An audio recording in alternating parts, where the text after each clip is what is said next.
In the face of rising caste politics in India, I finished reading The Dalit Kitchens of Marathawad by Shahu Patole.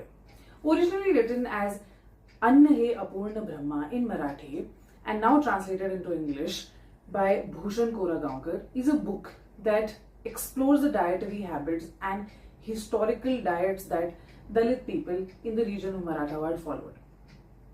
This is a important book, not just at this time but at any time. Now let's see the layout and the scheme of how the book goes about. So the book is not just a curation of diets and a curation of foods and exploration of foods that people used to eat, but it is also some parts of social commentary.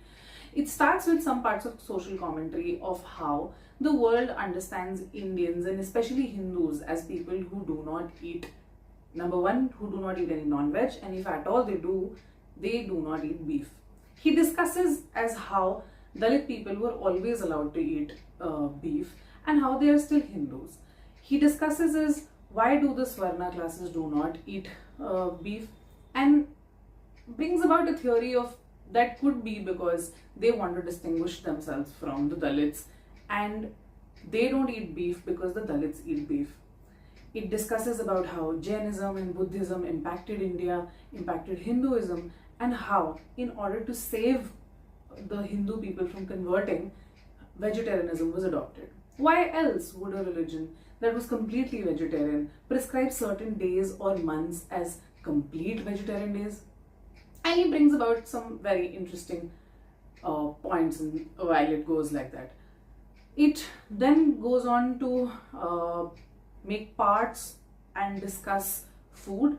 It talks about non-veg food, veg food, talks about sweets, it talks about festivals and how the life of a Dalit person was in Marathawad.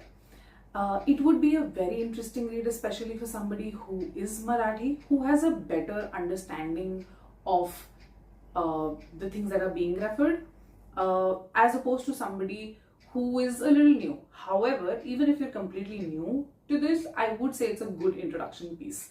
The book is not overtly emotional or does not harp too much about, is not too fixated about teaching something new about the culture.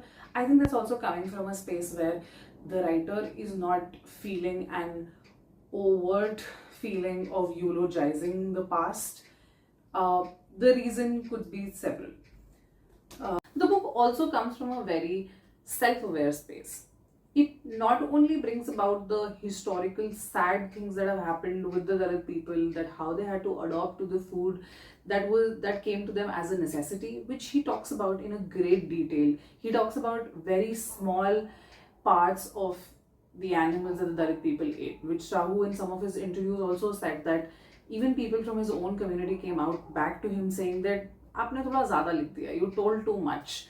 That it brings a sort of shame to be able to accept that we are eating these parts of these animals. And while reading the book, you will understand why he says that it was a little too much. But this self-awareness is self-contained in the manner of how he talks about how the Dalit food culture is changing. How the internalization of this inferiority complex that the Dalit people have because of the social society and how looking down of non-vegetarian food especially has brought to them, that they have started adopting the elite culture. How they have started cremating their dead instead of burying them. How they started doing teravis while that was not a concept earlier.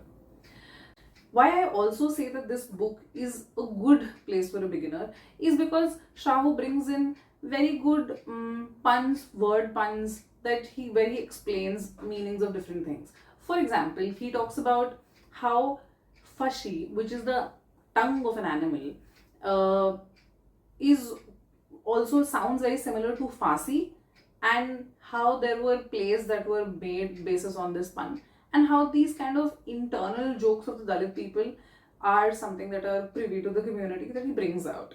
So that is a fun read in a manner to understand how some vegetables or some fruits could mean something else, and I think that's a fun slang thing. As closing remarks, let me read some of the book to you. It's an easy read, especially because it's a translation, and the font is also very big. So here, Shahu is talking about how community food happens. So people sit down and it's like a pangat. So it was customary for invitees to bring their own thalis or metal plates from home. There was no system of bowls. Barbat gravy would also be served in these plates, and invariably it would flow and spread into the entire plate.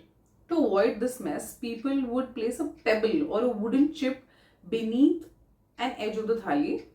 This raised the plate from one side and all the watery gravy accumulated on one side of the plate. So it's a little very easy hack, everyday kind of life. So if somebody is looking to read a non-fiction and not really a fiction reader, I would recommend this book. Thank you. Please let me know how you liked this book and my review. It's about a great reading pun, sort of. This met to avoid this. Oh my god. Oh my god. Okay. It was custom.